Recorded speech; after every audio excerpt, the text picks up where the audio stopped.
Welcome to the Inspired Riding Podcast.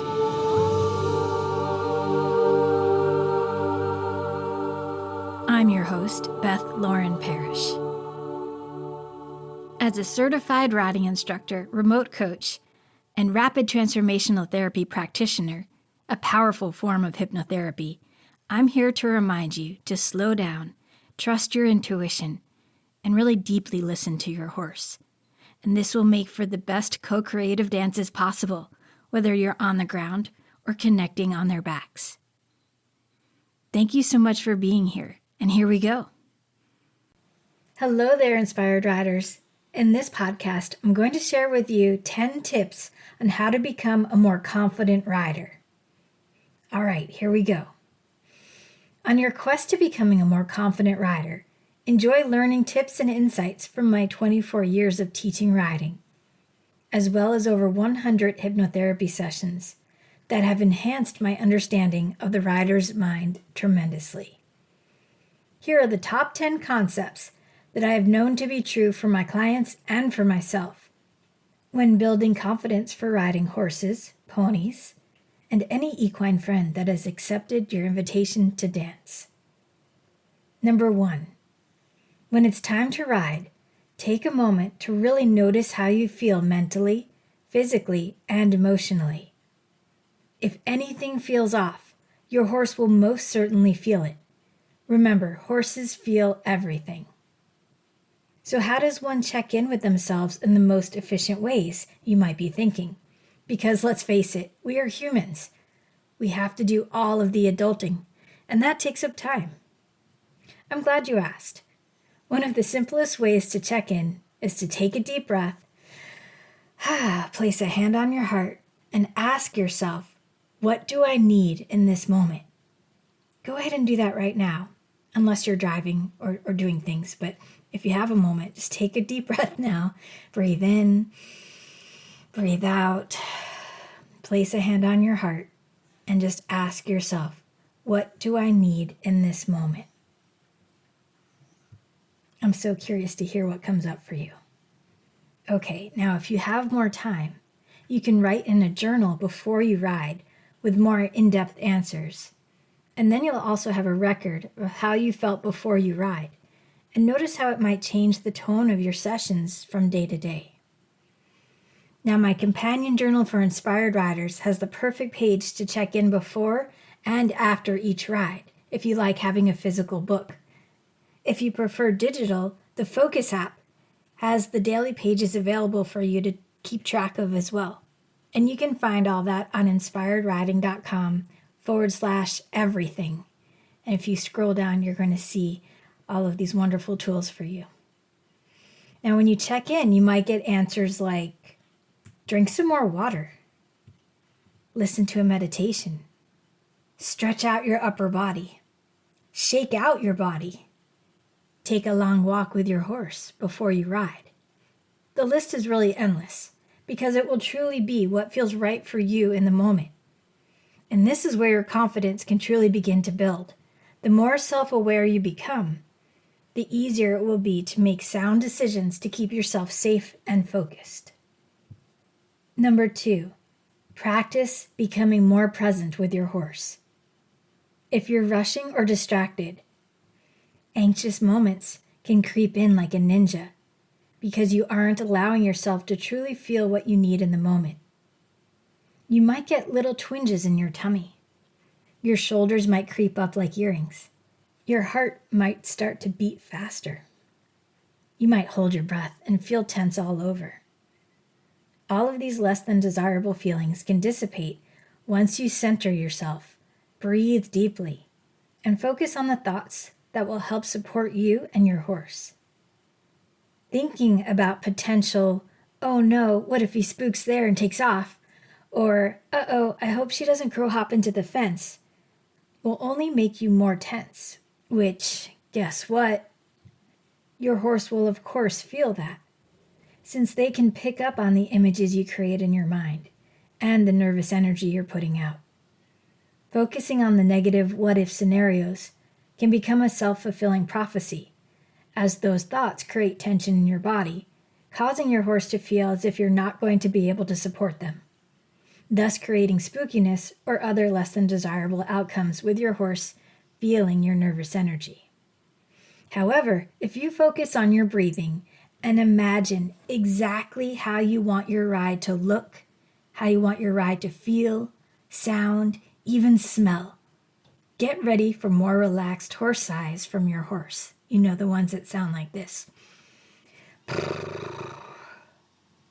Because they know that you're the one leading the dance into beautiful movements, not potential disasters. Okay, here's number 3, and it might seem really simple, but I really want you to get into this one. Decide to become your own cheerleader. The most important words you hear are the ones you say to yourself. I'm going to say that again. The most important words you hear are the ones you say to yourself. What if you decided to speak to yourself like you were the most beloved horse, dog, or small child? How would you encourage and support them? Perhaps you need just one line to remind yourself to speak kindly to yourself. I simply say, "I've got this." What would yours be? Okay, here's number 4. Treat your body like an athlete in training. The stronger, more supple, and more resilient your body can become, the more confident you will feel. It should be the norm for all riders to do cross-training in a deliberate way. I've actually challenged myself to do 2 Pilates sessions each week, along with 2 to 3 weight training sessions and 1 yoga session. These times are in my schedule and are non-negotiable, just like my client sessions. My body has been through so much. I've had 5 different surgeries, including installation of metal plates in my forearm, my femur, and hardware in my knee. So I fully understand how hard it is to build yourself back up from any physical setbacks. So if you're listening to this wondering, where should I start? Begin with the most basic of training. Just add more walking. Then, if you're inspired, choose a workout on YouTube that lights up for you. Once you're all in and fully committed and eager to have more structure, I can highly recommend any programs with the amazing 𝙼𝙚𝙬𝙗 Simmons. 𝙼𝙚 is a specialist in equestrian fitness, and you can check out his website at 𝙼𝙚fit.com, and that's IFAFIT.com. And I absolutely love what he says on his website. He says, "You are not an option, you are a priority." Treat your body like the precious cargo it is, ushering you around through time and space on this magnificent planet, and it will reward you with better rides, I promise. Your horse will thank you as well. Okay, here's number 5. Surround yourself with encouraging humans. The people you allow close to you and your horse should want to support you and see you succeed. If you're with a trainer or other boarders who are bringing your energy down, it might be time for some tough decisions. It's up to you to advocate not only for your horse, but for your well-being. Horse time is sacred. It needs to be treated as such, and if anyone around you is causing your energy to feel guarded, frustrated, or insecure, it's time to either leave that situation, or if that's not possible, to dig deeper into number 3, becoming your own cheerleader, so you can create your own bubble of protection and encouragement. Okay, here's number 6. It's one of my favorites. Actually, they're all my favorite. I don't know who I'm kidding. All right, so number 6 is be disciplined, but not mean to yourself. Be disciplined, but not mean to yourself. Deciding to do something and following through will give you more confidence with everything in life. With that said, if for some reason you're not feeling well or you have a conflict come up, give yourself grace. Do your best to get back on track as quickly as possible, instead of beating yourself up about missing a day of training or eating poorly. You're still human and life happens. The more you can focus on what the next best steps can be, instead of getting upset about mishaps, you'll create a stronger mindset that will serve you in riding as well as in life. Okay, we're coming up to number 7 here, and this is one of the crux of inspired riding. I want you to talk to your horse. Seriously, if you start inviting your horse along this confidence-building journey in every aspect by giving them a play-by-play out loud, the more your horse will trust that you're going to follow through with your invitations. When you say you're up for something and you actually follow through with it, your horse can relax with your focused clarity. Remember, clarity equals kindness. Be clear about what you have in mind. Ask your horse if they're ready and honor what comes up for both of you. Be clear, kind, creative, and curious during all of your sessions. The more you say out loud how you're feeling, how you'd like the ride to go, and even ask your horse how they are feeling, the more you're going to notice a deeper connection between the two of you day by day. That by default is going to increase your confidence.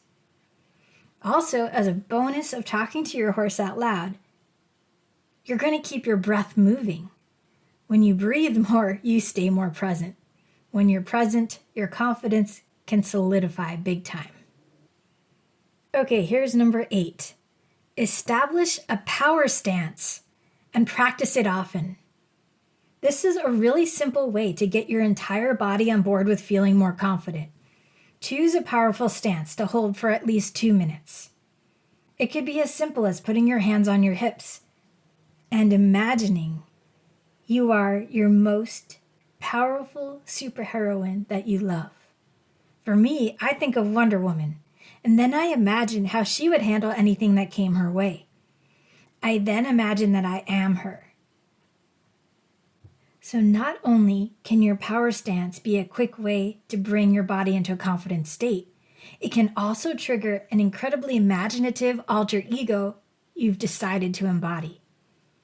So as you start getting into your power stance every day, see if you can really hold it for a minimum of 2 minutes.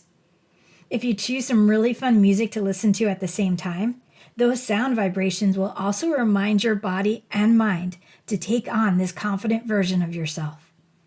It really might sound silly, but don't knock it until you've tried it.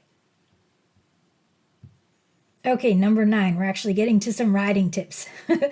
When riding, think of something that will push you out of your comfort zone and break it down to the smallest steps possible.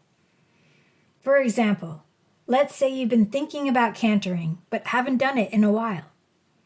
Aim to play with transitions within the trot first, allowing it to flow and then collecting it for a few strides at a time. When everything feels just right, the next time you'd be opening up the trot back up, instead, decide to sit for a few strides while you're in that collected trot and ask for a canter for just 4 to 5 strides. As soon as it happens, be sure you breathe, sit back, and allow your elbows to move with your horse's head, and then tactfully bring them back to trot. Be sure to praise your equine friend for the offer, and get yourself into a state of appreciation that you're building up your confidence for cantering again. Do this once more in the other direction, and then let yourself go back to whatever feels really easy for you. For the next session, aim for 2 of those 5 stride sets in both directions, and keep building up from there for each ride. Be sure to always listen to your intuition and your horse for every stride, and you'll be well on your way to having more fun and feeling so proud of both of you. And finally, number 10. I want you to activate your brave button if you need to ask for assistance. If you really feel stuck, the most courageous thing you can do is seek out assistance from experts. This could be a really wonderful and supportive trainer that your friends have been raving about. It could also be exploring therapy to sort out what has been holding you back. On that note, the powerful hypnotherapy sessions that I offer worldwide remotely have been nothing short of miraculous for building rider confidence. If you'd like to learn more, please visit my website, inspiredriding.com/RTT. That's for Rapid Transformational Therapy. And once you're on the page, be sure to book your complimentary strategy session with me. I'd be honored to assist you on your journey to becoming the most joyful, confident, and relaxed rider possible. Okay, I hope you're feeling inspired to become more confident for riding now. Please do share this podcast with any of your horse friends who might benefit. Thank you so much for being you. And in case you've come across this podcast and wondered what my business was all about, here's a little snippet. Inspired riding equals encouraging equestrians to 1, slow down and breathe into their heart. 2, trust their intuition and tap into it regularly for guidance. 3, ask your horse what they need from a heart-centered awareness.